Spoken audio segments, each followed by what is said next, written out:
کتونکو څنګه چې په یوټیلیټي سټور کې وړه خرڅېږي او په قطارونو کې ولاړ دي، نو همدغه شان دی په قطار کې به دغه پولینګ کم میټیریل چې کم دي نو دا هم ګاډې ولاړ دی. وګوره ګاډې ولاړ دي او دا زنانه زموږ خویان دي، زموږ ټیچران او سټیجران چې کم دي نو دغه ځای ته چغې وهي. پوره د یوې ګنټې تایر سره چې کم دي نو دا بکسیر ورسېدلي، یوه ګنټه تایر سره چې کم دي نو دا بکسیر ورسېدلي. دا د الیکشن کمیشن پروسس دی، دا د ضلعي انتظامیې پروسس دی چې څنګه په یوټیلیټي سټور کې به کړېږي او په لړزاوېږي. نو دغه شانتې ووټ چې ورکوي ووټ دپاره کومې بکسې دي نو دا سوزکي راغلي دي، ور سړي چغې وهي. ګورې ماله دړو بورې راکړه او ماله غوړي راکړه او ماله چیني راکړه، همدغه شانتې ماله بکسه راکړه او ماله دا راکړه.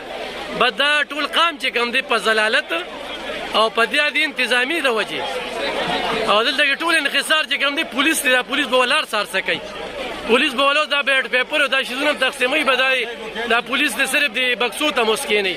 نو دا د استاد دلته کې احترام دی، دا وینې چې دا د بکسې ته ګورې دا ورته لږې مې درته ښودې. مننه.